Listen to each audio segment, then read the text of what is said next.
나경원 자유한국당 원내대표가 오늘 교섭단체 대표연설에서 대한민국 대통령이 김정은 수석 대변인이란 소리를 듣고 있다며 문재인 정부는 좌파 포로 정권이라고 목소리를 높였습니다. 나 원내대표의 연설로 여야가 부딪히면서 본회의장은 고성과 몸싸움으로 파행됐습니다. 더불어민주당은 긴급 의원총회를 열고 나 원내대표를 국회 윤리위원회에 제소하기로 하는 등 강하게 반발하고 있습니다. 청와대 역시 국가원수 모독이자 국민 모독이라며 강력한 유감을 표했습니다. JTBC가 신군부 시절 전두환 씨의 최측근인 허화평, 박희도, 정호용 씨를 취재했는데 모두 헬기 사격이나 과잉 진압을 부인하는 등 전 씨와 판박이 같은 주장을 했습니다. 지난해 12월 전 씨와 함께 골프장에 간 전 육군참모총장 박희도 씨는 과거 JTBC와의 인터뷰에서 5.18 민주화 운동은 북한이 조종한 것이라고 말했는데 이 부분도 자세히 보도합니다. 최근 추락 사고를 일으킨 보잉 737 맥스 8의 운항이 국내에서도 중단됩니다. 중국과 인도네시아, 베트남 등 10여 개 나라도 운항을 중단했습니다. 가수 승리의 성접대 알선 의혹에서 시작된 경찰 수사가 연예계 곳곳으로 확대될 것으로 보입니다. 경찰은 가수 정준영 씨를 소환해서 불법 촬영한 동영상을 유포한 정황을 조사할 계획입니다. 지난해 자녀에게 사교육을 시킨 가정에선 학생 1명당 평균 40만 원을 사교육비로 지출한 것으로 집계됐습니다. 사교육비 증가율이 역대 최고치를 기록한 데다 수능을 절대평가로 바꾼 영어 과목에서 증가율이 가장 높게 나타나는 등 정부 대책이 전혀 효과를 내지 못하고 있습니다. 내일 전국적으로 동시에 농축협과 임협, 수협의 조합장 선거가 치러집니다. 선거 운동 기간 동안 위법 행위가 500건이 넘는 등 이번 선거도 금품 선거로 얼룩졌습니다. 수십 채의 똑같은 집들이 간격을 거의 두지 않고 다닥다닥 지어져 있습니다. 군공항이 이전해 온다는 소문이 나면서 부동산 투기 세력이 지은 유령 주택들로 추정이 되는데요. 잠시 뒤 밀착 카메라에서 전해드립니다. 마스크가 필요 없는 세상으로. 내일을 바꾸는 현대 수소전기차. 예, 시청자 여러분, JTBC 뉴스룸을 시작하겠습니다. 대한민국 대통령이 김정은 수석 대변인이라는 문재인 정부가 좌파 포로 정권이라는 촛불 청구서에 휘둘리는 심부름 센터로 전락했다고 생각합니다. 예, 나경원 자유한국당 원내대표가 오늘 교섭단체 대표연설에서 문재인 정부에 대해서 반미 종북에 심취했던 이들이라는 표현을 썼습니다. 문 대통령이 김정은 북한 국무위원장의 수석 대변인이라는 말을 듣지 않게 해달라고도 했습니다. 민주당은 크게 반발했는데 이해찬 대표는 국가원수에 대한 모독죄라고 말하기도 했죠. 나 원내대표는 본회의장을 나올 때 두 손을 쥐어 보이며 의기양양한 표정을 짓기도 했습니다. 15년 만에 가장 늦게 열린 국회는 결국 오늘 연설로 정상화된 지 닷새 만에 다시 문을 닫을 위기에 처했습니다. 먼저 허진 기자가 전해드립니다.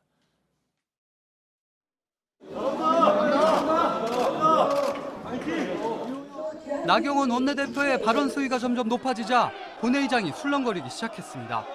문재인 정권의 경제정책은 위헌입니다. 대한민국 헌정 질서를 정면으로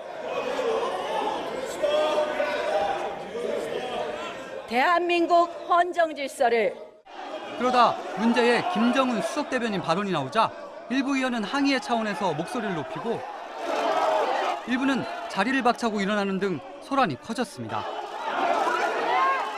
그러자 나 원내대표는 일부 해명을 하기도 했습니다. 민주당 의원님들, 이거 외신 보도 내용입니다. 홍영표 민주당 원내대표가 문희상 국회의장에게 항의하려 단상으로 나오자 정양석 한국당 원내수석 부대표도 달려나왔습니다. 아니, 교섭단체 대표연설에 이런 뭐가 있습니까? 어째 대통령을 무슨 김정은 수석 대변인이라고? 이철희 민주당 원내수석 부대표 대행이 나와 말렸지만 실랑이는 이어졌습니다. 정용기 한국당 정책위의장도 나와 합류했습니다. 문 의장이 의장석으로 여야 원내대표를 불러 모으기도 했습니다. 3당 원내대표 나오세요. 아, 조용히 해요. 좀 조용히 해. 계속하겠습니다. 조금만 경청해 주세요.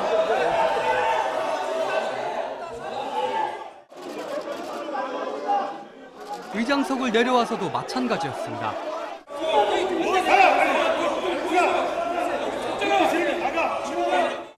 우여곡절 끝에 나 원내대표의 연설이 끝나자 한국당 자리에선 박수가 나왔습니다. 한국당 의원들은 악수를 하며 나 원내대표에게 엄지를 들어보이기도 했습니다. 하지만 의사봉을 두드리는 문 의장의 표정은 밝지 않았습니다. 나경원 자유한국당 원내대표, 오늘 회의는 이것으로 마치겠습니다. 사내를 선포합니다. JTBC 허준입니다. 나경원 원내대표는 오늘 연설에서 좌파 포로 정권, 반미 종북 같은 발언을 여러 차례 반복했습니다. 지난달에 전당대회부터 이어져 오는 흐름과 무관하지 않다는 분석이 나오고 있습니다. 이희정 기자입니다. 나경원 원내대표는 오늘 연설에서 좌파란 표현을 11번, 종북을 3번 언급했습니다. 지난 70년의 위대한 대한민국의 역사가 좌파 정권 3년 만에 무너져 내려가고 있습니다. 경제정책을 비판할 때도 좌파 정권이 한국 경제를 벼랑 끝으로 내몰고 있습니다. 미세먼지 등 민생 분야를 언급하면서도 미세먼지 탈원전 보철거 문재인 정부가 좌파 포로 정권이라는 증거입니다. 이처럼 좌파란 단어는 계속 등장했습니다. 그리고 노골적으로 색깔론을 드러내는 단어, 종북이란 단어도 여러 차례 나왔습니다. 문재인 정부의 외교 정책을 종북으로 규정했습니다.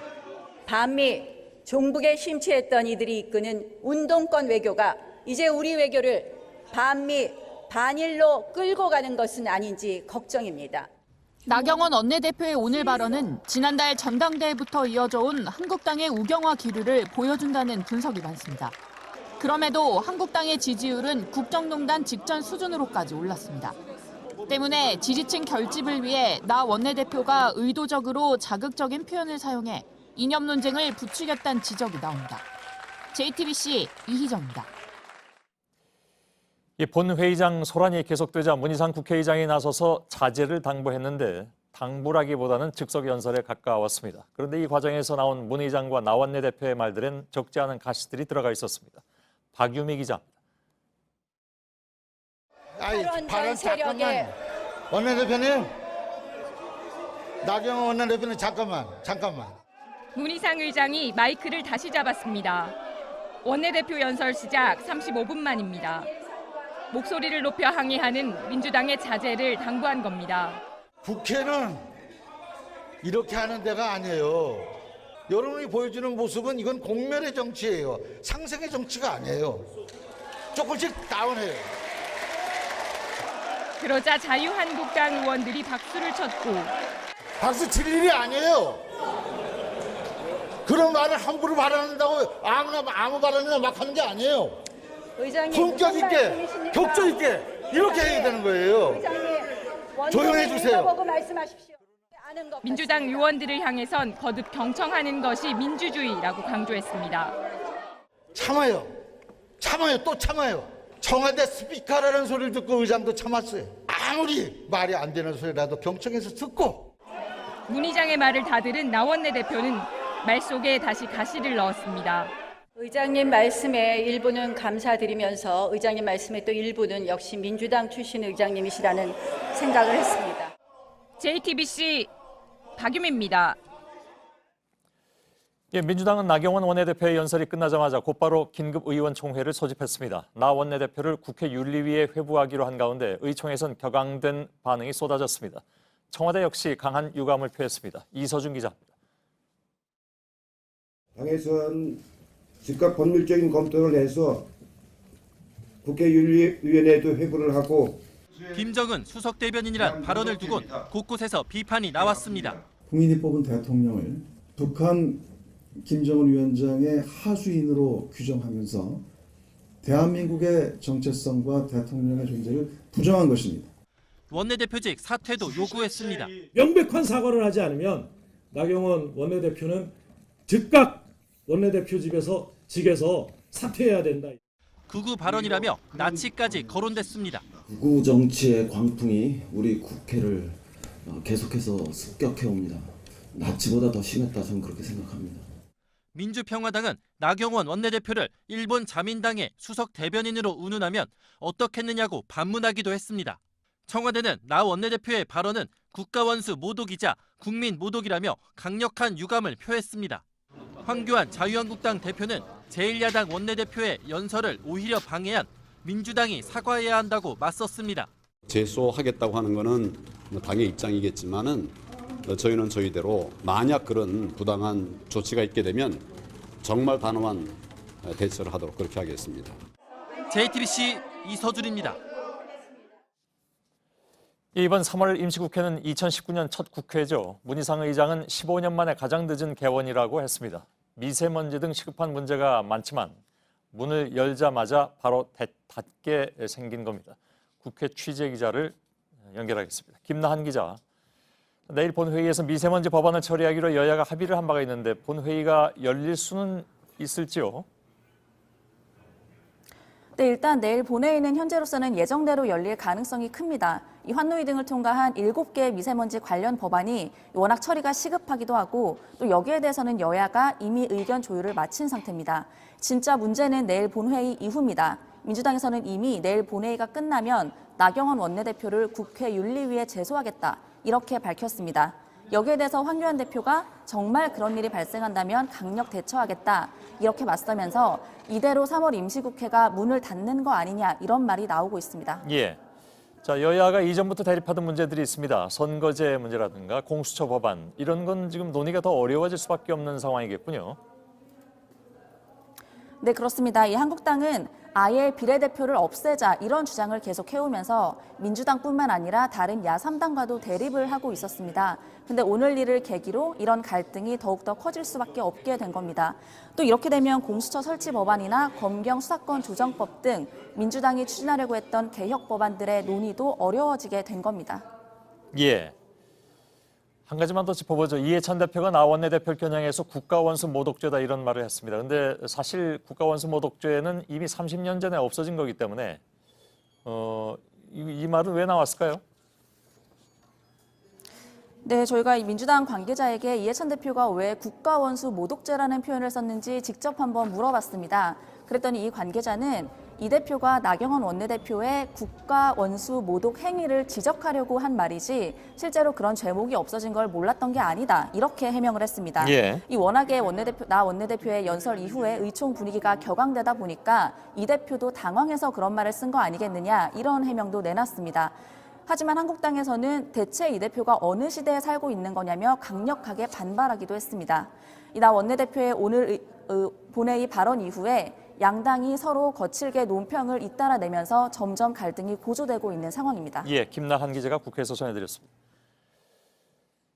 전두환 씨가 32년 만에 광주로 가서 재판을 받고 나서 불과 하루가 지난 오늘 벌써부터 일부에서는 전 씨를 영웅으로 부르거나 5.18 유공자들을 깡패라면서 모욕하고 있습니다. 일부 특정 세력의 빗나간 행태라고 치부해버릴 수도 있겠지만 이런 행태에는 분명한 정치적 목적이 있다는 분석입니다. 이상엽 기자입니다. 전두환 씨 집 앞에 모여든 지지자들이 외쳤습니다. 전두환 대통령이 광주가 되어야 됩니다. 취재진이 전 씨를 영웅이라고 생각하느냐고 묻자 지만원 씨 등 일부 지지자들이 해당 기자를 밀치고 폭언을 하기도 했습니다. 법원을 향해 색깔론을 들이대기도 합니다. 공산주의 논리로 말미암아 대법원이 우롱을 당하고 있는 것입니다. 유튜브와 소셜미디어에선 5.18 사태가 폭동이라거나 유공자 절반이 동네 깡패라는 주장도 등장했습니다. 일부 온라인 커뮤니티엔 전두환은 영웅이다, 역사의 길이 남아야 한다는 글까지 올라왔습니다. 전 씨 지지자들과 일부 단체가 일방적이고 극단적인 주장을 쏟아내는 이유는 뭘까? 이번 재판을 계기로 자신들의 목소리를 높이고 지지층을 끌어모으기 위해서라는 분석이 나옵니다. JTBC 이상혁입니다. 예, 그런가 하면 어제 재판 이후에 전두환 씨의 치매 증세를 강조하기도 합니다. 전 씨 측은 이동하던 승용차 안과 법원 대기실에서 벌어졌다는 상황을 언급하면서 치매 증상을 부각하고 있습니다. 향후에 출석 요구가 있을 경우에 재판에 참석하기 어렵다는 취지로 읽히는데 법원이 어떤 판단을 내릴지 주목됩니다. 신아람 기자입니다. 어제 광주를 향하는 차 안에서 전두환 씨가 부인 이순자 씨에게 5분 간격으로 물었다고 합니다. 어디에 가느냐, 왜 광주에 가느냐고 했다는 겁니다. 재판 시작 전 대기실에서도 무슨 재판이냐고 질문한 걸로 전해졌습니다. 또 화장실을 여러 번 찾고 옆방으로 가려 했다고 합니다. 전 씨 측이 치매 증상을 강조하면서 주장한 출석 당시 상황입니다. 앞서 전 씨는 직접 걸어서 차에 올랐고 법정으로 들어갔습니다. 장거리 일정을 소화했지만 돌아올 때 잠시 병원에 들른 걸 빼곤 특별한 문제를 보이지 않았습니다. 하지만 전 씨 측은 건강 문제를 부각하고 있습니다. 재판은 이제부터 제대로 시작되는 상황입니다. 다음 재판은 다음 달 8일에 열립니다. 쟁점을 정리하는 재판이라 전 씨가 반드시 나오지 않아도 됩니다. 이후 본격화되는 재판에서도 건강을 이유로 불출석 신청서를 낼 수 있긴 합니다.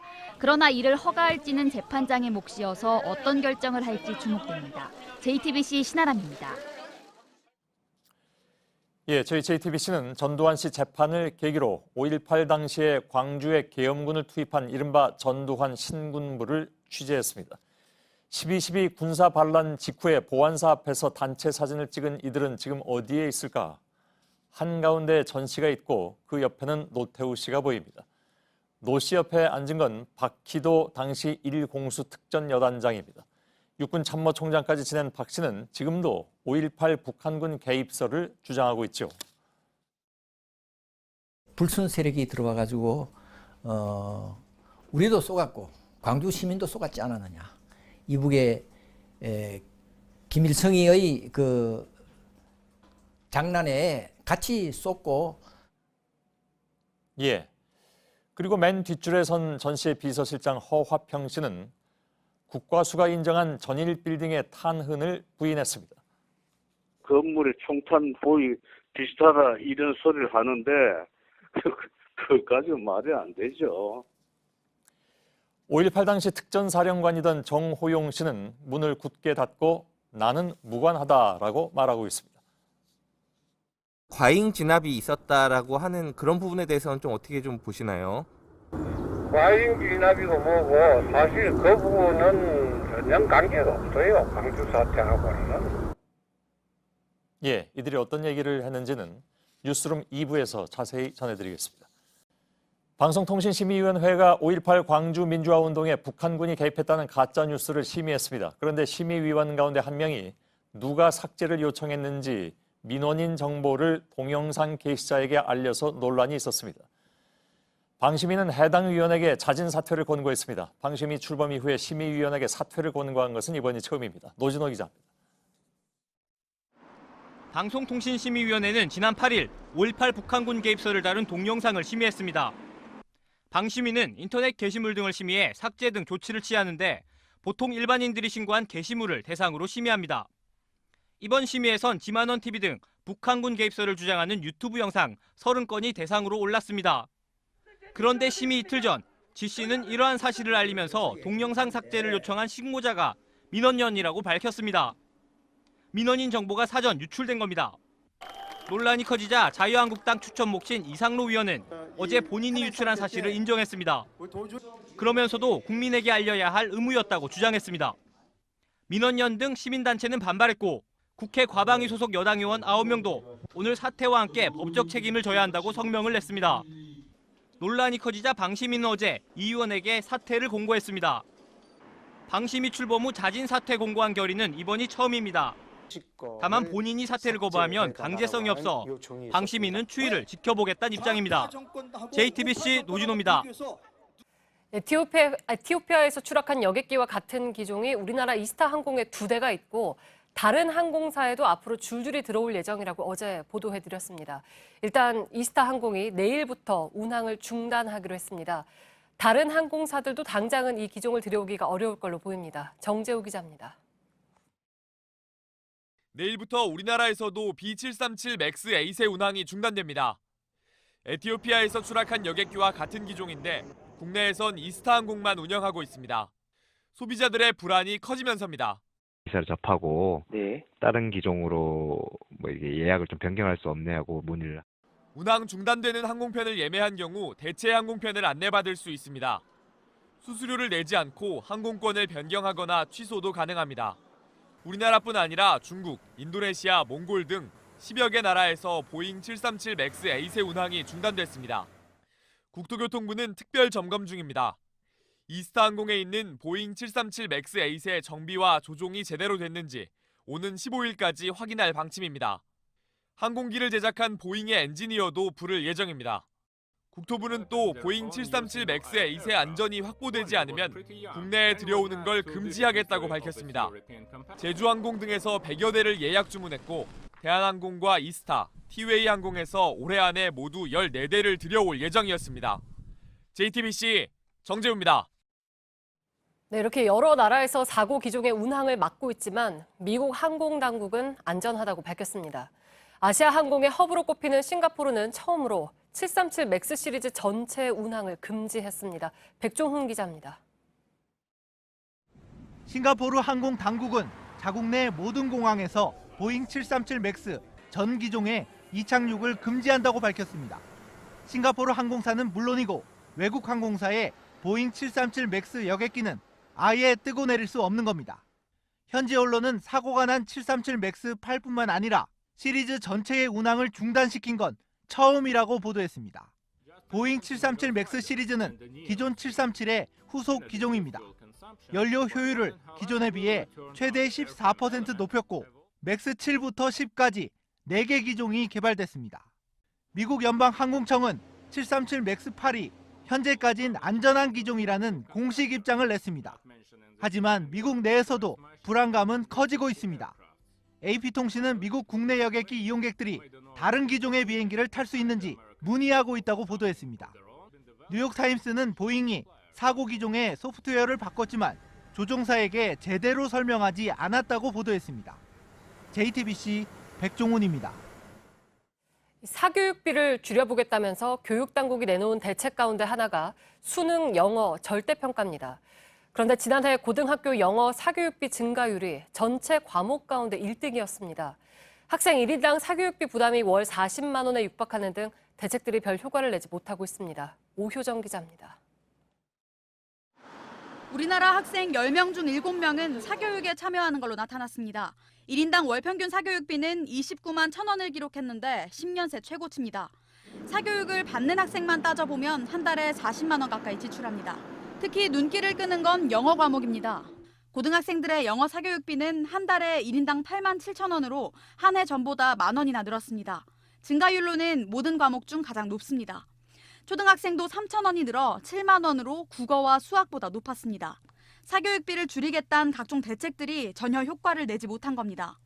수능 영어 시험을 절대평가로 바꿨지만 난이도가 올라 사교육 의존도를 높였습니다. 초등학교 1, 2학년 영어 방과 후 교육이 금지되자 학부모들은 학원으로 발길을 돌렸습니다. 최근 몇 년간 수능에서 어렵게 출제됐던 국어 과목도 1인당 월 평균 사교육비가 12.9%나 올랐습니다. 널뛰기를 반복하는 대입 제도가 원인으로 꼽힙니다. 불안감 때문에 느는 거거든요. 대입 정책 하도 왔다 갔다 하고 그러니까. 교육 시민단체 사교육 걱정 없는 세상은 학종 전형에서 수상 경력과 수능 최저 학력 기준을 폐지하는 등 근본적인 개선 방안을 요구했습니다. JTBC 오효정입니다. 고 장자연 씨의 동료 배우였던 윤지호 씨가 검찰 진상조사단에서 조사를 받았습니다. 윤 씨는 장 씨가 남긴 문건에서 언론인과 정치인의 이름을 봤다고 진술했습니다. 과거 경찰과 검찰 조사에서도 이들의 이름을 말했지만 수사가 제대로 이루어지지 않았다고 했습니다. 김선미 기자입니다. 2008년 고 장자연 씨가 성추행당한 자리에 함께 있었던 동료 배우 윤지호 씨가 검찰 진상조사단의 참고인으로 출석했습니다. 장 씨가 숨지기 전 작성한 이른바 장자연 리스트를 목격한 것으로 알려진 인물입니다. 윤 씨는 오늘 조사에서 문건에서 봤다는 언론인들과 국회의원에 대해 진술했습니다. 조선일보사 관련 인물에 대해서도 3명 참석자 문건에서 확인한 인물에 대해서 명확하게 특이한 이름을 가진 사람으로 사진하고 확인을 했습니다. 윤 씨는 장 씨가 사망한 뒤 경찰과 검찰 조사를 받으며 이 같은 이름을 진술했지만 수사가 제대로 이루어지지 않았다고 했습니다. 제가 아는 정황과 모든 정보를 경찰과 검찰 쪽에 넘겨드렸었고 수사 자체가 미흡했기 때문에 애초부터 좀 수사가 정확하고 명확하게 이루어졌으면 하는 아쉬움이 있습니다. 윤 씨는 이날 출석하면서 취재진에게 장 씨가 남긴 문건은 유서가 아니라면서 누가 왜 이 문건을 쓰게 했고 장 씨에게 돌려주지 않았는지 밝혀져야 한다고도 했습니다. 한편 검찰 진상조사단은 어제 활동 기간을 추가로 늘려달라고 요청했습니다. 하지만 법무부 과거사위원회는 이미 활동 기한을 3번 연장했다며 이달 말 조사를 마무리하겠다고 했습니다. JTBC 김선미입니다. 경찰이 가수 승리의 성접대 알선 의혹을 불러일으킨 문자 대화록을 확보해서 수사하는 과정에서 가수 정준영 씨가 불법 동영상을 촬영하고 유포한 정황을 확인했습니다. 경찰은 정 씨를 피의자로 입건하고 곧 불러서 조사할 예정입니다. 먼저 이수진 기자입니다. 해외 촬영을 중단하고 급히 귀국한 가수 정준영 씨가 입국장으로 들어섭니다. 모자를 깊게 눌렀었고 고개를 숙였습니다. 쏟아지는 질문엔 죄송하다는 말만 남겼습니다. 영상 몰래 찍어서 올리신 거 맞습니까? 정 씨는 불법으로 성관계 영상을 촬영하고 유포한 혐의를 받고 있습니다. 경찰은 투자자를 위해 성접대를 알선한 의혹을 받는 승리의 대화 기록을 확보해 조사하다 정 씨가 올린 대화 내용과 동영상 등을 확보했습니다. 동영상이 올라온 대화방엔 승리는 물론 친한 다른 연예인도 여러 명 있는 것으로 파악됩니다. 정 씨는 이 대화방에서 자신이 찍은 불법 동영상을 올리고 다른 대화 상대에게 자랑하기도 했다고 합니다. 피해자는 10여 명인 것으로 알려졌습니다. 경찰은 곧 정 씨를 불러 자세한 사건 경위를 조사할 예정입니다. JTBC 이수진입니다. 네, 정준영 씨는 3년 전에도 불법 촬영을 한 혐의로 수사를 받았고 당시에 무혐의 처분을 받았습니다. 그런데 그때 이 사건이 제대로 처리가 된 건지 다시 조명받고 있습니다. 휴대전화기를 조사하는 게 가장 중요했을 텐데 이게 제대로 이루어졌는지가 의문입니다. 당시 수사 상황을 김필준 기자가 정리했습니다. 지난 2016년 8월 한 여성이 가수 정준영 씨를 경찰에 고소했습니다. 정 씨가 자신의 동의를 받지 않고 성관계 동영상을 불법 촬영했다는 겁니다. 그러나 피해자는 이후 고소를 취소했고 처벌을 원치 않는다고 경찰에 밝혔습니다. 정 씨는 피해자와 합의한 직후 경찰에 출석해 촬영한 사실은 인정하지만 상대도 동의한 것으로 오해했다는 취지로 진술했다고 합니다. 그런데 중요한 증거물이 담겨 있을 수도 있는 자신의 휴대전화기는 제출하지 않았습니다. 정 씨 측은 문제의 휴대전화기가 손상돼 물리적으로 복구가 안 된다는 취지의 의견서를 냈습니다. 결국 경찰은 정 씨가 피해자와 합의했다면서 강제 수사로 휴대전화기를 확보하지 못했습니다. 다만 불법 촬영 혐의는 인정된다고 보고 재판에 넘겨달라며 사건을 검찰로 보냈습니다. 그런데 검찰 수사가 시작되자 정 씨 측은 고장났다던 전화기를 제출했습니다. 하지만 문제의 영상은 발견되지 않았습니다. 결국 검찰은 정 씨가 피해자와 합의한 점, 증거가 부족하다는 점 등을 근거로 무혐의 처분했습니다. JTBC 김필주입니다.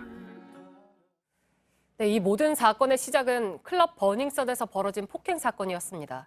이게 클럽의 마약 유통 논란으로 이어졌고 가수 승리의 성접대 알선 의혹으로 확대가 됐습니다.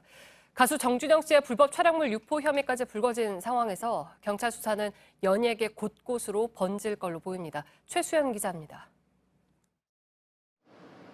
시작은 강남의 유명 클럽 버닝썬이었습니다. 지난해 12월 버닝썬 이용객 김상규 씨가 직원에게 맞았다고 주장했습니다. 이어 클럽에서 마약이 공공연하게 유통된다는 논란이 일었습니다. 일명 데이트 성폭력 약물로 불리는 물뽕 등의 마약이 거래되고 성범죄로까지 이어진다는 내용이었습니다. 김 씨와 버닝썬, 경찰 사이에 진실 공방이 오갔습니다. 그런데 지난달 26일 클럽 경영에 참여한 것으로 알려진 승리가 투자자들을 위해 성접대를 알선한 것으로 보이는 문자가 공개돼 논란이 커졌습니다. 그리고 어제 가수 정준영 씨가 성관계 동영상을 불법 촬영해 유포한 의혹까지 확산됐습니다. 음지에 있던 클럽의 마약 유통과 성범죄 의혹이 수면 위로 드러나자 여성단체 등이 진상규명을 요구했습니다. 정부는 범부처 마약류 대책협의회를 구성해 집중 단속에 나설 방침입니다. 경찰 역시 마약 수사관 1000여 명을 동원해 약물 범죄를 단속하겠다고 밝혔습니다. JTBC 최수연입니다. 멍청이 아니면 조폭. 누구를 두고 한 말일까요? 트럼프 미 대통령을 두고 미국의 전직 대사와 전직 장성이 한 말입니다. 우리하고도 한바탕 협상이 있었지만 트럼프가 미국의 해외 주둔비를 무턱대고 올리려는 것에 대한 비판입니다. 동맹국 방위비를 150%까지 올리겠다고 하자 같은 공화당의 딕 체니 전 부통령까지 부동산 거래하듯 한다면서 비난하고 나섰습니다. 이한주 기자입니다. 워싱턴 포스트는 트럼프 대통령이 세입자에게 집세를 더 내라고 닥달하는 집주인 같다고 했습니다. 트럼프 대통령이 동맹국 방위비를 150% 올리는 걸 검토하겠다고 한 데 대한 비판입니다.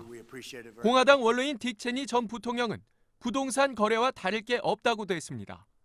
안보를 공유하는 동맹국들을 흥정의 대상으로 깎아내렸다는 겁니다. 국제안보의 중요성을 모르는 염치 없는 일이라는 비판도 나왔습니다. 댄 샤피로 전 이스라엘 주재 미국 대사는 조폭의 갈치행위와 같다고 했고 예비역 장성인 마크 허틀링은 완전 멍청한 짓이라고 했습니다. 비판이 커지자 펜스 부통령은 자유세계 번영과 활력을 보장하기 위한 것이라며 미국이 국방력을 강화하는 만큼 주둔비 인상을 요구하는 것이라고 트럼프 대통령의 편을 들었습니다. 블룸버그 통신은 트럼프 대통령의 주둔비용 인상 방침이 한국과의 차기 협상에 곧바로 적용될 수 있다고 보도했습니다. JTBC 이한주입니다. 이 IMF가 앞으로 한국 경제가 역풍을 맞을 수 있다면서 최소 9조 원 규모의 추가 경정 예산을 짜라고 권고했습니다. IMF가 이렇게까지 직접적으로 얘기하는 것은 상당히 이례적입니다. 정부도 그 필요성에는 공감하는 분위기이기 때문에 미세먼지로 시작된 추경 논의의 판이 커질 것으로 보입니다. 이태경 기자입니다. IMF는 우리 정부와의 연례 협의 결과를 발표하는 자리에서 추경을 구체적으로 언급했습니다. Provided that there is a large supplementary budget. We're hoping for a number which is more than 0.5% of GDP. IMF가 제시한 수치를 지난해 명목 GDP 기준으로 환산하면 9조 원에 육박합니다. 지난해 추경보다 2.3배 많은 규모입니다. 그간 연례 협의에서 IMF가 재정 확대를 권고한 건 여러 번 있었습니다. 하지만 구체적인 규모까지 제시하며 추경을 언급한 건 이번이 처음입니다. 세계 경기가 급속히 꺾이는 상황에서 한국 경제가 수출 감소와 고용 부진, 가계 부채라는 역풍을 동시에 맞을 수 있다는 이유에서입니다. 정부는 현재 미세먼지 대책을 위한 추경을 검토 중입니다. 하지만 수출과 고용 지표가 회복되지 않으면 경제 상황까지 고려해 추경 규모를 키울 수 있다는 관측입니다. 홍남기 부총리도 미세먼지 추경이 고려된다면 경제 상황에 대한 판단을 거쳐 검토하겠다고 말했습니다. JTBC 이태경입니다. 얼마 전에 부산 광안대교를 화물선이 들이받은 사고는 러시아인 선장의 음주가 원인이었습니다. 외교적 문제 때문에 늦게 알려진 감은 있지만 부산에선 또 다른 러시아 선박의 일탈도 있었습니다. 선박 수리비를 떼먹고 달아나다가 쫓아오는 해경에 물대포까지 쏘았는데 결국 붙잡혀서 선장 등이 징역형을 받았습니다. 구석찬 기자입니다. 달아나는 러시아 화물선을 향해 해경이 경고 방송을 합니다. 선박은 정선 명령에 불응한 채 부산 앞바다를 빠져나갑니다. 추격하는 경비정에 물대포까지 쏘며 격렬히 저항합니다. 결국 헬기에 있던 해경 특공대가 갑판에 뛰어내려 선원들을 제압합니다. 5,000톤급 러시아 화물선은 지난해 5월 20일 부산항에 들어왔습니다. 하지만 수리비 12만 4천 달러를 안내 가압류될 처지에 놓였습니다. 기름까지 유출해 벌금 300만 원도 물어야 했습니다. 그러던 중 선주가 부산에 입국해 선장에게 야반 도주를 지시했습니다. 부산항 관제센터에는 다른 곳으로 잠시 배를 이동한다고 신고하고 교신을 끊은 상태였습니다. 수상히 여긴 해경이 추격했고 다행히 공해상에서 붙잡았습니다. 영해로 들어가게 되면 추적권이 소멸하거든요. 법원은 대한민국의 공권력에 도전했다며 선주에게 징역 2년 6개월, 선장에게는 징역 1년과 벌금을 선고했습니다. 해경에 물대포를 쏜 선원 3명은 각각 징역 10개월을 선고받았습니다. JTBC 구석찬입니다.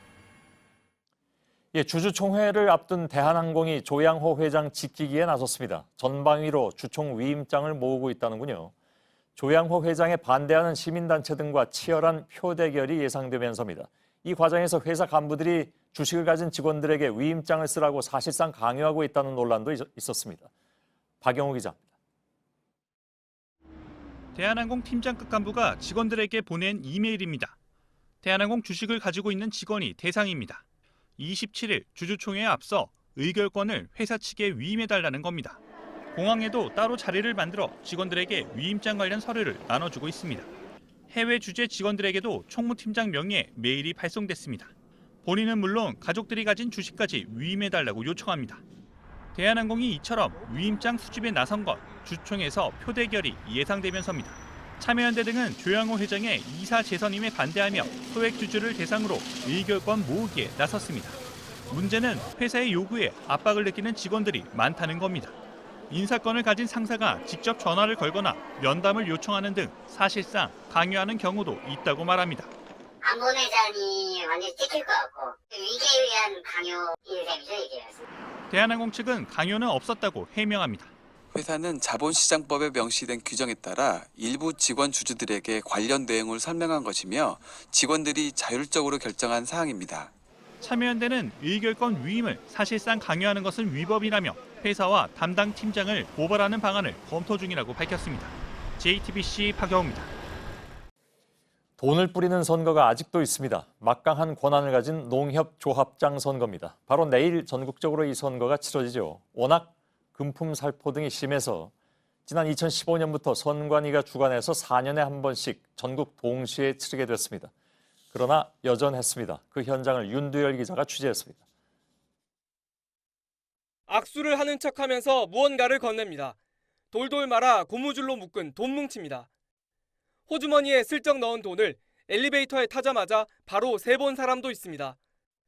쇠고기 선물을 주고받다가 적발되기도 했습니다. 모두 이번 조합장 선거에서 금품을 주고받다 단속된 사례입니다. 불법 행위로 적발된 건수는 500건을 넘었습니다.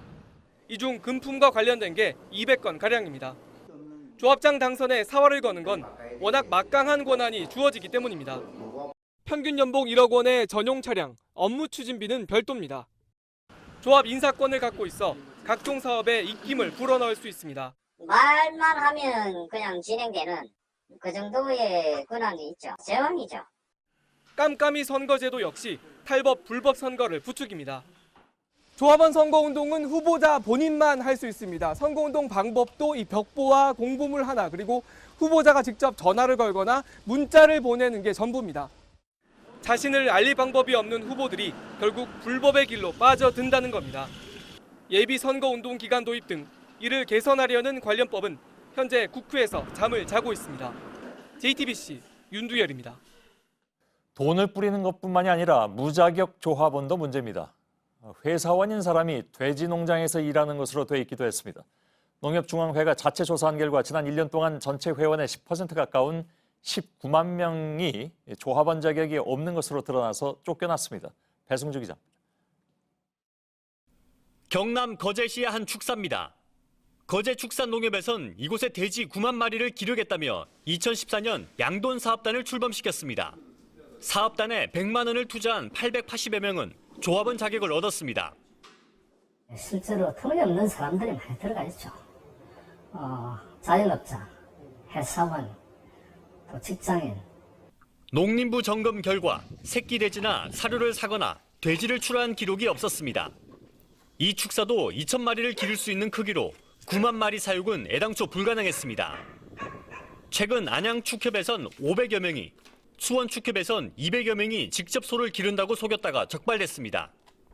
지난해 농협이 자체 감사한 결과 19만 명가량이 자격이 없는 것으로 확인됐습니다. 상당수는 선거 때 표를 동원하기 위해 무리해서 끌어들인 사람들입니다. 그 포들은 거의 다 자기가 값지. 그 포가 거의 반이거든요. 이 때문에 지난 선거 땐 조합원 자격을 둘러싼 선거 무효 소송이 30건에 달했습니다.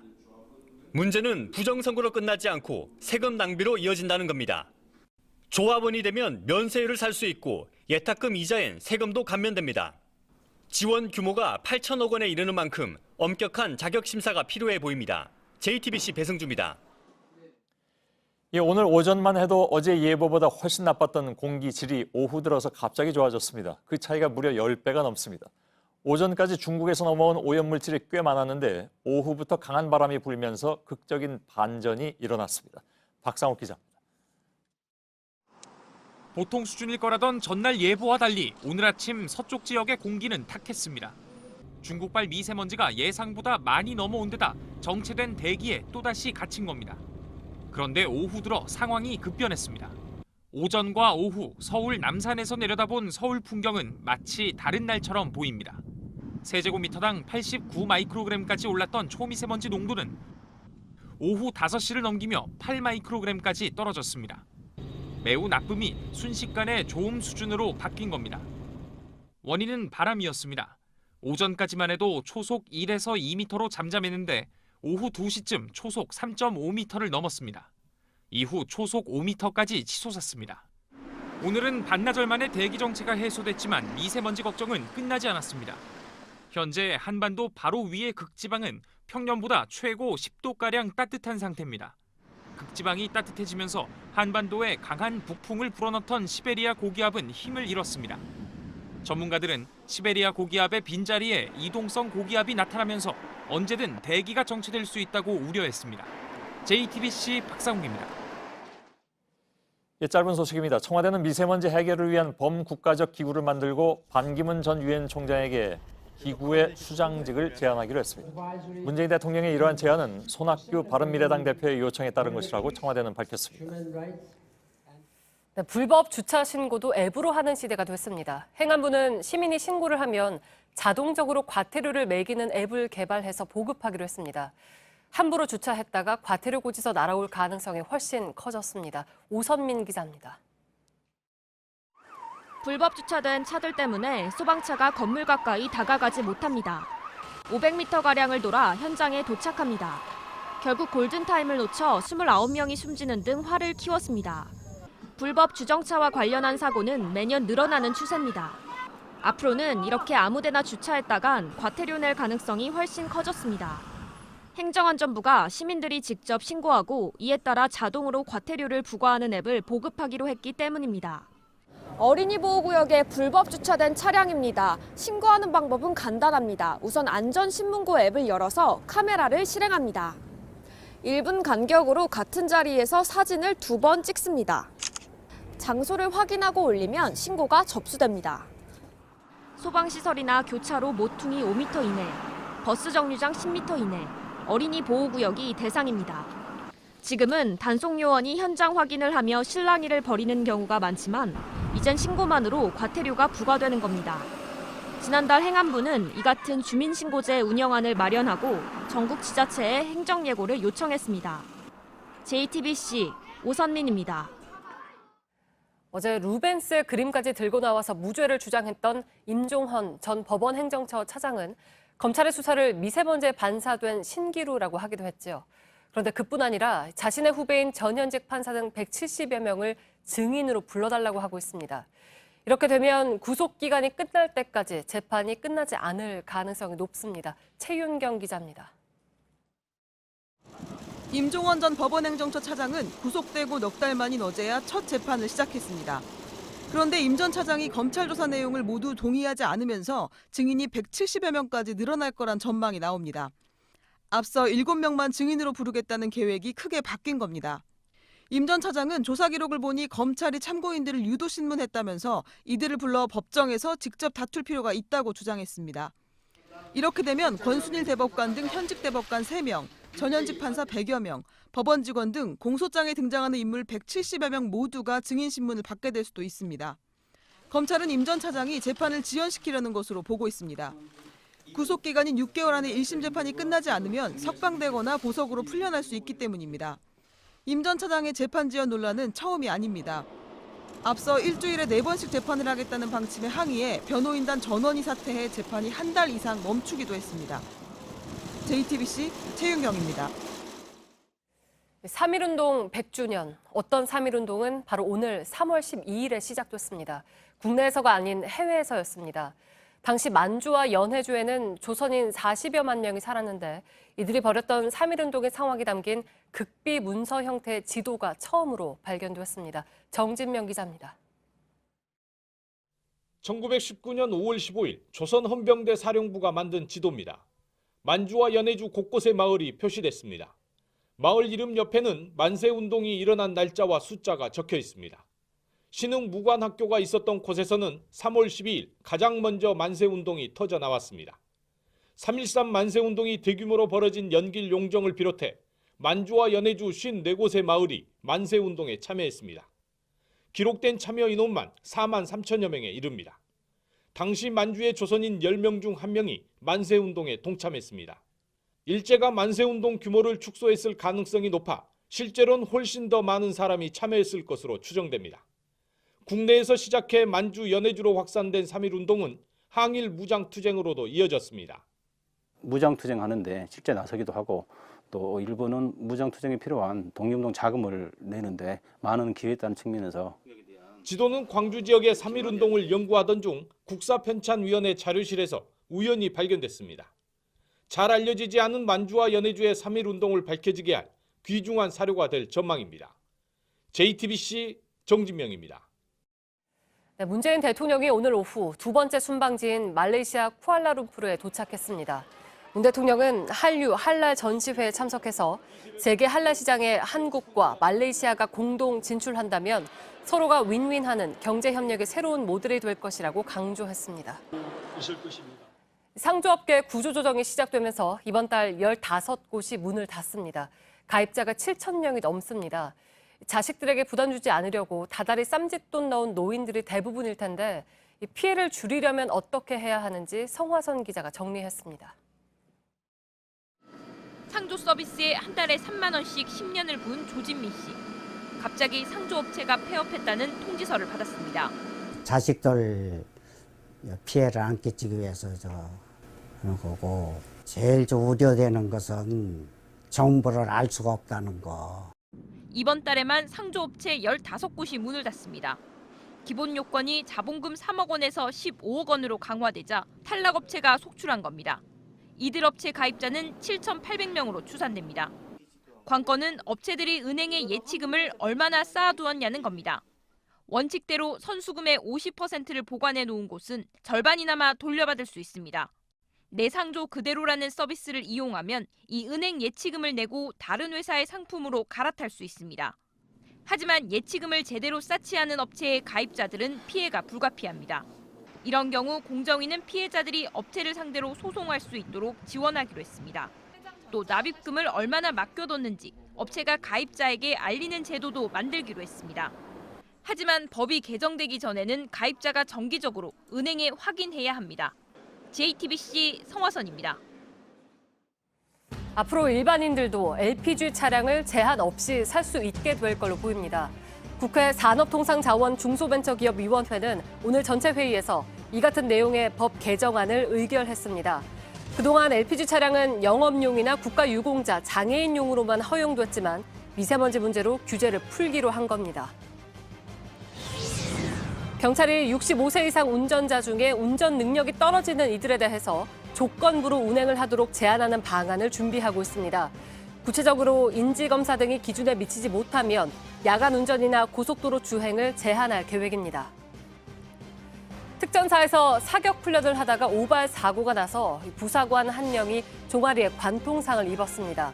오늘 오전 9시 반쯤 경기도 이천시 특전사 사격장에서 사벼단 특수임무대 소속 김모 중사가 기관단총 탄창을 교환하던 중 총알이 발사돼 신모 중사의 왼쪽 종아리를 관통했습니다. 일본 오사카 경찰이 우리나라 남성을 살인 미수 혐의로 지명수배했다고 교도통신 등이 보도했습니다. 보도에 따르면 지난 11일 새벽 1시쯤 34살 강모 씨가 오사카시 주호구의 인터넷 도박장에서 총으로 30대 남성 2명을 쏜 뒤 달아난 혐의를 받고 있습니다. 네, 봄이 오고 있긴 하지만 아직 바다는 차가운 겨울을 머금고 있습니다. 그런데 이렇게 파도가 몰아치고 바람이 휘날리는 바다에 뛰어드는 사람들이 있습니다. 윈드서핑이나 서핑을 즐기는 사람들인데 왜 바다를 찾는 걸까요? 강나현 기자입니다. 거친 파도에 몸을 맡기는 순간 돌출 검어진 서퍼가 14m, 6층 건물 높이를 깃털처럼 가볍게 솟아오릅니다.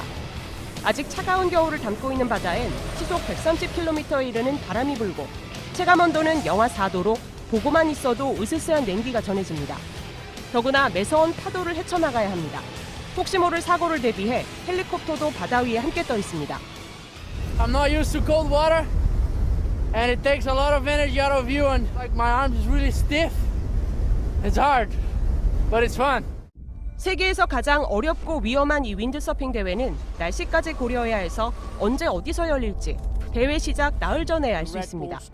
이 모든 걸 결정하는 최고의 권한이 사람이 아닌 파도에게 있기 때문입니다. 3년의 발품을 팔아 완벽한 파도가 몰아치는 장소를 찾아내기도 합니다. 파도 위에서 날아오른 점프가 크고 높을수록 고난도의 기술을 펼칠수록 시각적으로 화려할수록 더 높은 점수를 얻습니다. 사나운 바다, 요란한 파도를 찾아다니는 건 서핑 선수도 다르지 않습니다. 휘몰아치는 파도 속에서 넘어졌다 일어나기도 하고 파이프 모양의 파도를 통과하며 미처 경험하지 못한 세계와 마주합니다. 선수들에게 파도는 두려워서 숨죽여 지켜봐야 하는 대상이 아닌 위대한 자연 속에서 자신을 발견하는 무대입니다. JTBC 강나현입니다. 네, 올해 프로야구는 공이 1mm 더 커지고 1g 더 무거워졌습니다. 공이 튕겨나가는 반발 계수도 낮췄습니다. 이 홈런이 너무 많아서 기죽은 투수들을 살리기 위한 조치입니다. 오늘 시범 경기 첫날은 어땠을까요? 이도성 기자입니다. 담장을 살짝 넘어가는 홈런들. 홈런이 안 될 줄 알았던 타구도 홈런이 되는 프로야구. 지난 시즌엔 우리 야구 역사상 가장 많은 홈런이 나왔습니다. 그러나 너무 많은 홈런으로 싱겁게 끝나고 나던 경기, 한국야구위원회 KBO는 올해부터 공인구를 바꾸기로 했습니다. 공이 방망이에 맞았을 때 튕겨나가는 정도, 즉 반발 계수를 낮춘 겁니다. 공은 둘레가 1mm 커지고 무게는 1g이 늘었습니다. 이론적으론 타격 후 공이 날아가는 거리가 3m 정도 줄어서 홈런이 20% 정도 줄 것이란 분석도 나왔습니다. 그러나 시범 경기 첫날 타자들의 방망이는 여전히 매섭게 돌아갔습니다. 5경기에서 11개의 홈런이 터졌습니다. 말 그대로 시범 경기일 뿐이고 더구나 팀당 한 경기씩만 치렀기에 공에 대한 생각은 조심스러웠습니다. 아직 바뀐 공에 적응이 덜 된 투수들이 어려움을 겪는 모습도 보였습니다. 공이 커지면서 공을 잡는 방법, 또 달라진 실밥에 따라 공을 낚아채는 방식에도 미세한 변화가 뒤따를 수밖에 없습니다. 23일 개막에 앞서 프로야구는 달라진 공에 누가 살아남느냐가 숙제로 남았습니다. JTBC 이도성입니다. 체조 양학선 선수 하면 아름답게 날아오르는 장면이 떠오르죠. 화려한 도마 연기로 기억되지만 지난 17개월은 좀 달랐습니다. 부상으로 쉬어야 했고 사람들 시선에서 멀어졌습니다. 잊혀졌던 양학선이 돌아왔습니다. 온누리 기자입니다.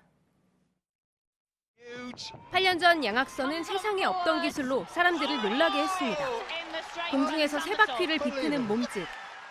This is unbelievable. This is wonderful stuff. First time in a World Vaulting Final. Is that the highest difficulty of any vault ever, 7.4? 그리고 1년 뒤 이 기술로 올림픽 시상대 맨 위에 섰습니다.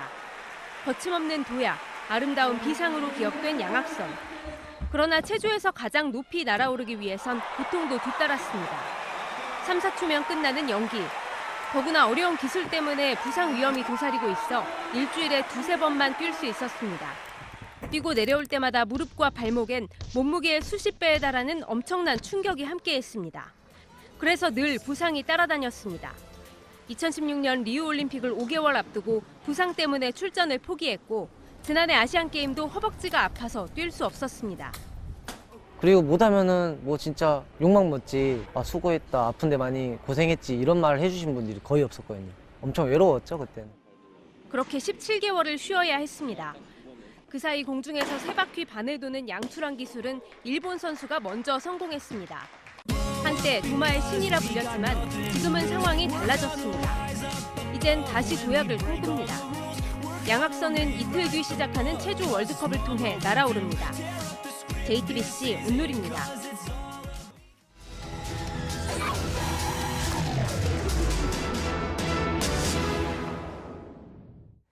네, 경기도 화성의 한 시골 마을에 조립식 주택들이 우후죽순 들어서고 있습니다. 공황이 들어설 거란 소식을 듣고 보상을 받기 위해 지은 이른바 유령주택입니다. 투기 세력들이 몰리지만 규제할 수단이 마땅치 않습니다. 밀착카메라 구혜진 기자입니다. 경기도 화성시의 한 농촌 마을입니다. 곳곳에 조립식 주택들이 지어지고 있습니다. 완공된 주택들엔 전기를 쓴 흔적이 거의 없습니다. 집 문 앞에는요, 전기세 그리고 수도세 고지서가 이렇게 뜯지 않은 채 쌓여 있습니다. 그런데 집 문이 열려서 열어보니까요. 사람이 살았던 흔적이 전혀 없습니다. 옆마을에도 같은 형태의 조립식 주택 수십 채가 지어지고 있습니다. 논밭 한가운데 주택단지들이 들어서 있습니다. 얼마 전까지만 해도 논이었던 곳인데 땅을 메운 뒤 집들을 세운 겁니다. 일부 주택들은 주차를 할 수 있는 공간조차 없습니다. 집 사이가 좁아 해가 들지 않는 곳들도 있습니다. 이곳은 아직 공사가 끝나지 않은 듯 공사 자재들이 곳곳에 쌓여 있는데요. 집과 집 사이의 간격을 재보면 1m 30cm 정도로 제 두 팔을 펼 수가 없을 정도입니다. 이렇게 똑같은 모양의 똑같은 크기의 집들이 이곳에만 수십여 채가 넘습니다. 조립식 주택들이 본격적으로 들어서기 시작한 건 지난해부터입니다. 국방부가 경기도 수원에 있는 군공항을 화성으로 옮기겠다고 발표한 후부터입니다. 집을 지어 팔고 있는 곳들은 인근 부동산 업체들입니다. 내부에는 군공항 이전 계획지가 표시된 지도가 붙어 있습니다. 요즘 집 좀 팔려요? 네, 이제 팔릴 거예요. 개발이 되면 주택을 보유한 사람들은 보상이 커집니다. 2주에 거주할 수 있는 보상금이 제공되기 때문입니다. 보상 받아먹으려고 수로보면 나오고 기둥만 세워놓고 수치를 갖고 갖다가 끼우면 끝인데 아무것도 없어요 저거. 산이었던 곳에 주택들이 들어서면서 기존 주민들의 불안도 커지고 있는 상황. 비가 오면은 옹벽 싼 데서 그냥 물이 막 숨어 내려와요. 많이 불안하지. 혹시 저거 헐어져가지고 거기서 잠을 해두지 않은 데서 무슨 피해가 오지 않나. 좁은 마을길을 공사용 트럭들이 다니면서 피해를 호소하는 주민도 있습니다. 25도초를 해놨고 그래서 나는 회사도 못 다니고 아무것도 못했어요. 화성시는 군공항 건설을 반대하고 있는 상황. 실거주자가 아닐 경우 더 높은 세금을 매기겠다는 입장입니다. 주택이 아닌 별장으로 과세해 세금을 늘리겠다는 건데 실효성이 있을진 미지수입니다. 논밭들이 이어지는 경기도 용인의 한 시골 마을입니다. 읍내에 들어서자 새 간판을 단 부동산 업소들이 등장합니다. 이른바 떴다방입니다. 부동산 업소들이 몰린 건 지난달 반도체 공장 단지가 들어서기로 결정되면서입니다. 실제 발표도 되기 전인 지난해 땅값은 2배 이상 올랐습니다. 부동산 업체만 한 20여 개 정도 생겼대요. 300만 원짜리가 뭐 500만 원짜리 되고 1000만 원 넘는 것도 있고 그러는 게 값진 것 같아요. 버스 정류장과 전봇대마다 투기를 조장하는 전단지들이 붙었습니다.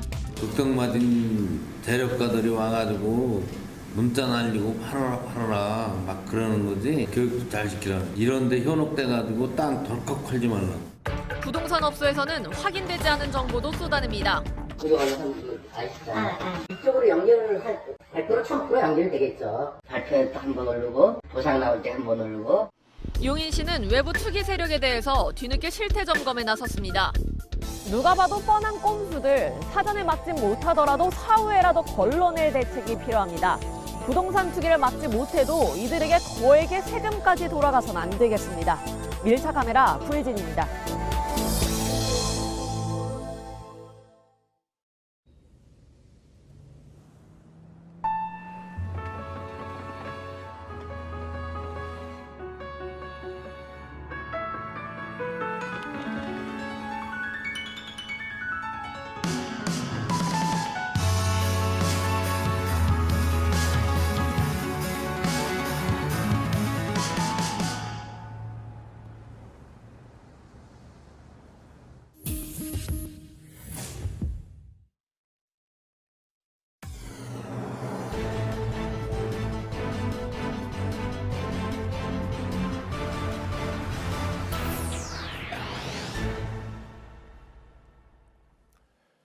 뉴스룸의 앵커 브리핑을 시작하겠습니다. 한자로 읽으면 나생문, 라쇼몽은 일본 헤이안 시대 수도인 교토 외곽 문의 이름입니다.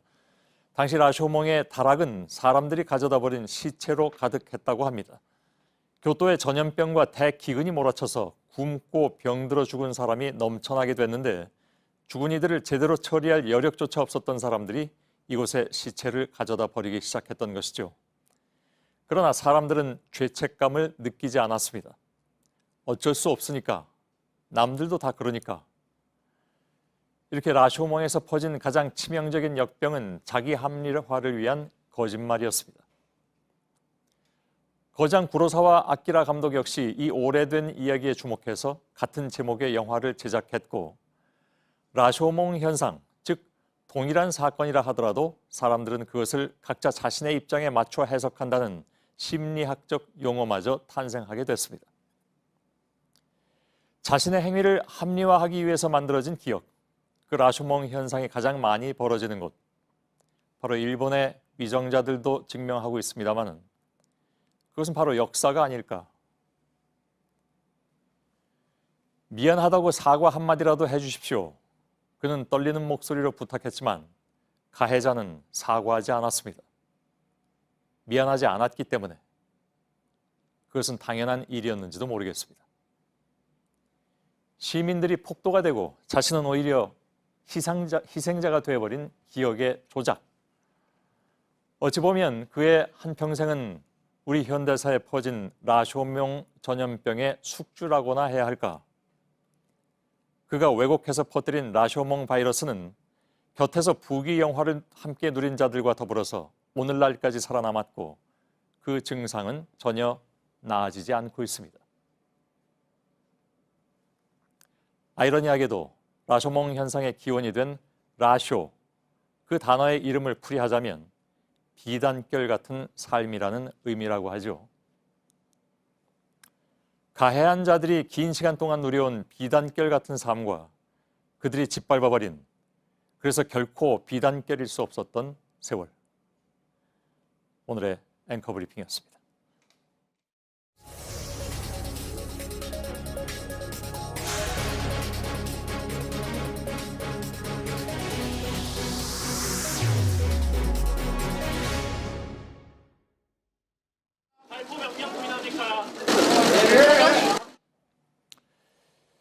자, 1부에서 예고해드린 대로 지금부터는 5.18 당시 광주 공수부대 투입의 주인공인 전두환 씨와 그 측근들에 대한 취재 내용을 전해드리겠습니다. JTBC는 정호용, 허화평 씨 등 5.18을 주도한 이른바 신군부 지휘부를 접촉했습니다. 이들은 전두환 씨처럼 나는 5.18과 관계없다고 거리를 두었습니다. 가짜뉴스로 판명난 북한군 개입설을 여전히 주장하기도 했습니다. 먼저 유선희 기자의 보도입니다. 대문 2개를 지나야 들어갈 수 있는 2층 집엔 넓은 정원과 커다란 정원수가 보입니다. 전두환 정권 때 내무부, 국방부 장관을 거쳐 국회의원을 지낸 정호용 씨가 사는 집입니다. 정 씨는 전두환 씨의 육사 동기입니다. 5.18 당시 특전사령관이던 정 씨는 오늘 취재진에게 이런 말을 했습니다. 광주에 3번 정도 왔다 갔다 하신 걸로 기록이 나오는데 왔다 갔다 했죠. 난 지휘권도 없고 이라 저리라 할 수도 없고 나도 또 책임도 없어요. 정 씨는 광주에 투입된 공수부대의 직속 상관이었습니다. 그 얘기를 꺼내자 책임을 미룹니다. 근데 그 당시에 3공수랑 11공수가 내려갔는데 그 당시 특전사령관이셨잖아요. 그 명령 내려보낸 거예요. 지금 안 내려보내고 그렇게 하면 내가 청와대에 들어가라고 그러지. 내가 대통령 하겠다고. 발포 명령자 얘기를 꺼내자 전두환 씨를 변호하더니 이내 대화를 끊어버립니다. 지시는 그러면 계엄사령관이 하셨단 말씀이신가요? 그럼요. 계엄사령관이 했지. 아이고 전두환이가 그때 뭘 할 게 뭐 있어요. 근데 그래도 그 당시에 이제 보안사령관이 그런 명령 내릴 수도 없고 또 내려도 듣지도 않아요. 전두환 씨가 보안사령관으로 쿠데타를 일으켰을 때는 비서실장, 대통령이 됐을 때는 수석 보좌관이었던 허화평 씨는 그림자다운 말을 했습니다. 국과수가 인정한 전일빌딩 타는이 헬기 사격의 증거가 될 수 없다는 겁니다. 사격한 사실도 없는 걸 가지고 지금 이런 식으로 재판하는 게 납득이 안 되네요. 또 전 씨의 알츠하이머 주장이 사실이라면서 재판이 부당하다고 말했습니다. 조금 전에 했던 걸도 되풀이해서 물어보시고 옛날 거는 기억을 못 하시고 12.12 군사반란 가담자 중엔 해외로 도주해 23년째 매달 연금을 수백만 원씩 받고 있는 헌병대장 조홍도 있습니다. 가장 활발하게 활동하는 사람은 12.12 당시 전 씨의 지시에 따라 국방부와 육군 본부를 장악했던 1공수 여단장 박희도 씨입니다. 육군 참모총장까지 지낸 박 씨는 최근까지도 태극기 집회의 모습을 드러냈습니다. JTBC 유선입니다. 예, 이 측근들 중에 일부는 아직도 전두환 씨 주변을 둘러싸고 있습니다. 대표적인 인물이 방금 전 보도에 나왔던 5.50 화국 당시 육군참모총장 박희도 씨입니다. 박 씨는 과거 JTBC와 인터뷰를 한 바 있는데 그 발언을 들어보면 5.18 민주화 운동을 왜곡하는 전두환 씨의 자신감은 결국 이런 측근에게서 나오는 것이 아닌가 하는 생각이 듭니다. 서복현 기자입니다. 지난해 12월 전두환 씨는 치매라며 재판에는 나가지 않으면서 골프는 쳤습니다. 50 때 육군 참모총장까지 한 박희도 씨와 함께였습니다. 박 씨는 2012년 5월 18일 JTBC와 인터뷰를 한 적이 있습니다. 5.18 민주화 운동에 대한 주장이 전 씨와 판박이었습니다. 우선 기총 사격에 대해선 기총 사격을 하는 오군에 대해서 위에서 쏘았다 하는 것은 이건 상식 밖의 일이고 외국의 목사가 봤다 하고서 쏘았다 하는 이런 것은 완전히 허위일 뿐만 아니라 가짜로 찍어가지고 진짜인 같이 그렇게 만드는 거라고 나는 봐요. 5.18 민주화 운동을 두곤 모두가 속았다고 했습니다. 거기에 불순 세력이 들어와가지고 우리도 속았고 광주 시민도 속았지 않았느냐. 민주화 세력이라면 절대 그럴 수가 없다. 불순 세력은 북한이었습니다. 이북에서 김일성이가 조종을 하고 이북에서 모든 것이 조종이 됐다 하는 그 신념에는 지금도 변함이 없습니다. 전 씨에 대해선 이렇게 평가했습니다. 전두환 대통령도 나하고 성격이 비슷할 뿐만 아니라 굉장히 직선적이고 애국자라고 생각합니다. 경제가 안정이 되고 그로 인한 민주화를 추진할 수 있는 밑거름이 되지 않았나 이렇게 생각이 됩니다. 전 씨가 챙긴 정치 자금마저도 부패를 막기 위한 것으로 포장했습니다. 50 때는 내가 그런 이야기를 들었습니다. 너희들은 하지 마라. 내가 정치 자금을 걷어가지고 너희들이 주마. 이렇게 해서 다른 장관이나 각 국회 혹은 국회의원들이 부정으로 인해 가지고 시끄러운 일은 없다고 봅니다. 끝맺음은 국민을 교육해야 한다였습니다. 내가 굉장히 불만이 뭐냐 하면은 영상 매체에서 우리 국민들을 교육으로 시켜야 돼. 굉장히 중요하기 때문에. 전 씨가 민주주의의 아버지란 부인 이순자 씨 말고도 이런 생각을 가진 측근들이 있어 전 씨가 자신 있게 5.18 민주화 운동을 왜곡하는 것이란 지적이 나옵니다. 박 씨는 박근혜 전 대통령 탄핵 국면 땐 태극기 집회에 나갔습니다. 5.18 민주화 운동을 광주 폭동이라 했듯이 촛불 집회를 향해 다시 이 단어를 꺼냈습니다. 지금 대한민국은 폭동 세력으로 넘어가려고 하고 있습니다. JTBC 서복현입니다. 전두환 씨와 그 측근들의 5.18 민주화 운동에 대한 발언으로 과거 박근혜 전 대통령의 5.18 기념사도 다시 주목을 받고 있습니다. 최순실 씨에게 대통령의 기념사가 전달된 후에 실제 연설에서 광주 시민의 힘이라든가 광주 정신 같은 역사적 평가가 빠진 것인데 2016년 JTBC가 입수해서 보도한 태블릿 PC의 연설문 초안에는 그 내용이 들어있었습니다. 정종문 기자의 보도. 박근혜 전 대통령은 2013년 광주에서 열린 5.18 기념식에 참석했습니다. 재임 당시 유일한 기념식 참석이었는데 직접 기념사를 했습니다. 2016년 JTBC가 입수한 최순실 씨의 태블릿 PC에는 이 기념사 파일이 담겨 있었습니다. 파일이 태블릿 PC에 저장된 날짜는 기념식 하루 전인 2013년 5월 17일이었습니다. 그런데 초안에 있던 광주 시민에 대한 평가가 사라졌습니다. 민주 영령 앞에 깊은 추모의 마음을 드립니다. 총 3페이지로 된 초안을 보면 이 발언의 앞부분엔 광주의 힘, 광주의 정신을 믿고 국민 행복 시대를 열겠다. 고귀한 희생으로 민주화 시대를 선도해 주신 광주 시민에게 감사드린다는 내용이 담겼습니다. 당일 연설에선 빠졌습니다. 앞으로 5.18 민주화 운동의 의미를 되새기면서 우리나라를 더욱 자랑스러운 국가로 만들어 가겠습니다. 이 발언의 앞엔 5.18 민주화 운동을 전 세계인이 자유와 인권을 배우는 학습의 장, 대한민국 역동적인 발전의 상징이라고 평가한 부분이 있었는데 사라졌습니다. 2013년 이후 박 전 대통령은 5.18 기념식을 다시 찾지 않았습니다. JTBC 정종문입니다. 네, 오늘 나경원 자유한국당 원내대표의 국회 연설로 이념 논쟁에 불이 붙었습니다. 팩트체크팀이 주목한 부분은 따로 있습니다. 사실이냐 아니냐를 따져볼 세 가지 주장입니다. 수급 불안으로 산업 전반이 흔들립니다. 네, 오대영 기자, 이 말 사실입니까? 저희가 파악한 결과와는 좀 다릅니다. 전력거래소는 최대 전력 수급이라는 지표를 파악해서 발표하고 있습니다. 네. 1년 중에서 가장 전기를 많이 쓴 날, 그날 전기가 얼마나 남았느냐를 알아볼 수 있는 지표입니다. 내가 이 그래프인 건데 5, 6년 전에 비해서는 조금 오른 것 같은데요. 네, 2010년부터 2013년까지 6%에서 5%로 왔다 갔다 했습니다. 상대적으로 낮았습니다. 네. 2014년, 15년에 좀 올랐고 2017년에 13%, 지난해 8%, 그리고 2019년 올해 현재 기준으로 18%입니다. 산자부에 확인해 보니 설비 용량이 계속 늘고 있기 때문에 전력 수급에 전혀 문제가 없다고 답했습니다. 네, 무엇보다도 탈원전이 본격적으로 시작되지 않았기 때문에 그 영향을 지금 말하기는 어렵다고 저희가 여러 차례 팩트체크를 해드렸잖아요. 네. 두 번째 내용도 좀 보겠습니다. 현 정수는 300석을 넘어서는 안 된다는 불문의 헌법 정신에 반한다는 것을 국민들께 고백합시다.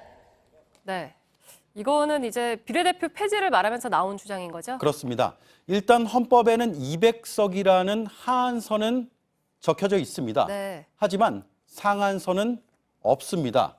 의원 정수는 법으로 정하도록 되어 있습니다. 2012년에 헌법재판소도 그 결정은 입법 사항이라고 밝혔습니다. 네, 그러니까 국회가 판단할 사안이다라는 게 현재 결론인 거군요. 네. 다음으로 검증한 내용은 뭔가요? 네, 4대강 보에 대한 주장입니다. 들어보겠습니다. 오의 수자원 관리 및 홍수 가뭄 예방 효과는 수치와 통계 그리고 경험으로 입증된 사실입니다. 네, 이게 공식적으로 효과가 입증된 적이 있나요? 2014년에 정부의 발표를 한번 보겠습니다. 수질 개선에 대해서 준설과 보운용으로 유속의 급감, BOD, 그러니까 오염도 증가의 요인이 된다라고 밝히고 네. 있고, 홍수 예방에 관련해서는 보 자체의 홍수 시 저류 능력이 거의 없다. 가뭄 예방에 대해서는 본류 인근 지역에서만 활용 가능하다. 이렇게 돼 있습니다. 네, 그러니까 본류 인근 지역에서만이라고 나와 있잖아요. 이게 전체적으로 입증된 효과인지 아닌지는 좀 다른 얘기잖아요. 네, 일단 부분적으로 효과가 있다는 건 맞습니다. 따라서 나경원 원내대표의 말이 완전 틀렸다고는 단정지을 수 없습니다. 다만 4대강 사업을 처음 계획했을 때 발표했던 기대 효과, 그걸 다 입증할 수 있느냐라는 건 현재로선 아니라는 얘기입니다.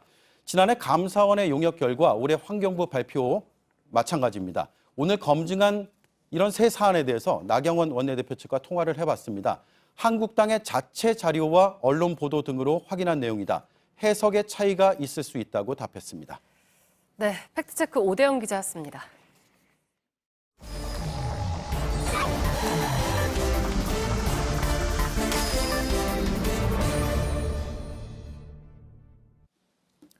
예, 비하인드 뉴스를 시작하겠습니다. 박성태 기자가 나와 있습니다. 어서 오세요. 예. 첫 번째 키워드는요? 네, 첫 키워드는 싸움의 기술로 잡았습니다. 영화 제목이었는데. 예. 물음표를 붙였는데요. 오늘 국회의 모습입니다. 예. 나경원 원내대표의 교섭단체 대표 연설을 두고 여야가 크게 충돌을 했는데요. 연설문은 미리 배포가 됐고 프롬프트에도 다 올라 있었습니다. 예. 그래서 나경원 원내대표가 오늘 연설을 전체적으로 또박또박 했었는데 예. 논란이 됐던 그 발언에 앞서서는 약간 더듬거리는 모습도 보였습니다. 직접 들어보겠습니다. 예. 대통령이 김정은 수석 수석 대변인이라는 예.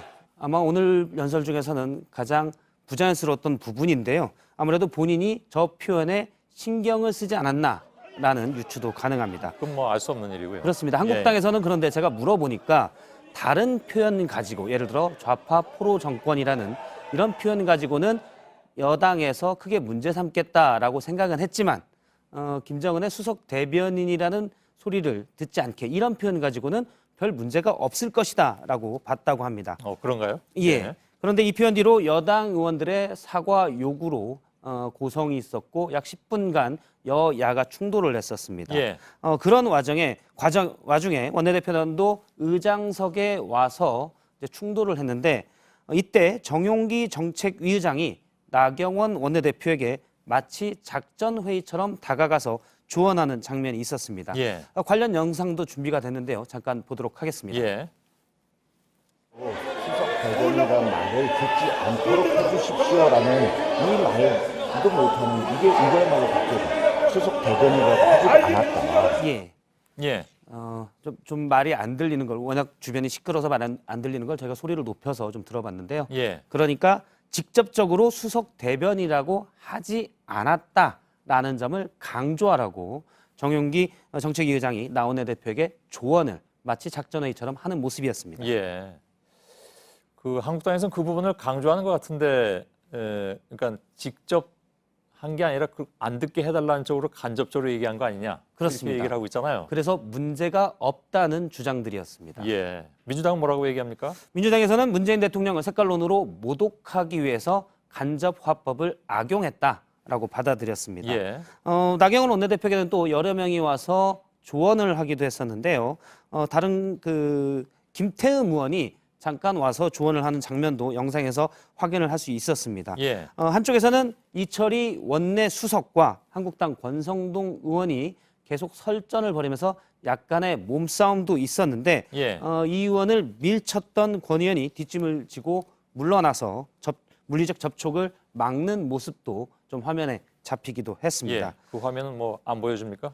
예, 화면이 좀 준비가 됐는데 지금 잠깐 안에서 아직 준비가 그래요? 조금 매끄럽지 못한 것 같습니다. 예. 예. 그럼 좀 언제 매끄러워집니까? 예, 이제 못합니까 지금은? 아닙니다. 그쪽 화면이 잠깐 준비가 됐으면 예. 뒷짐지는 화면을 좀 봤으면 좋겠는데요. 다음 화면이 나오는데요. 예. 연설이 끝난 뒤에 지금 본회의장을 나오는 나경원 원내대표의 모습입니다. 상당히 표정이 밝고요. 마치 예. 선거에 이긴 것 같은 표정입니다. 나중에 이제 주변에서 나경원 원내대표 화이팅도 외치고 저렇게 기념 촬영도 찍었는데요. 예. 지금 일부 표현을 두고 국가원수 모독이라면서 여당과 일부 야당에서 격앙돼 있었는데 지금 자유한국당은 상당히 만족스러운 모습이었습니다. 예. 그런 것 같습니다. 예. 두 번째 키워드 보죠. 두 번째 키워드는 차마 수고하지 않았다로 잡았습니다. 예. 이건 무슨 얘기입니까? 대개 교섭단체 대표 연설이나 의원들의 대정부 질문이 끝나면 국회의장이 해당 의원에게 수고했습니다라고 말을 합니다. 그런데 오늘은 조금 달랐습니다. 문희상 국회의장의 모습을 잠깐 보겠습니다. 예. 나경원 자유한국당 원내대표, 오늘 회의는 이것으로 마치겠습니다. 사내를 선포합니다. 예. 말을 잠시 멈추는군요. 예, 원래는 제가 좀 시간을 줄였는데 원래는 3, 4초 이상 멈춰 있었습니다. 예. 한 중진 의원은 오늘 문희상 의원이 과연 관례대로 수고했습니다를 할까라고 관심 있게 지켜봤는데 결국 하지 않았다라고 얘기를 했습니다. 예. 그래서 차마라는 표현을 썼나요, 아까? 그렇습니다. 예. 아마 저기 잠깐 멈칫하는 기간에 나원내 대표의 연설을 과연 수고했다고 표현할 수 있을지를 문희상 의장이 고민한 것으로 보이고요. 예. 문희상 의장은 여러 번 나 대표의 연설에 대해서 나름의 평가를 하기도 했는데 이 부분도 직접 들어보겠습니다. 예.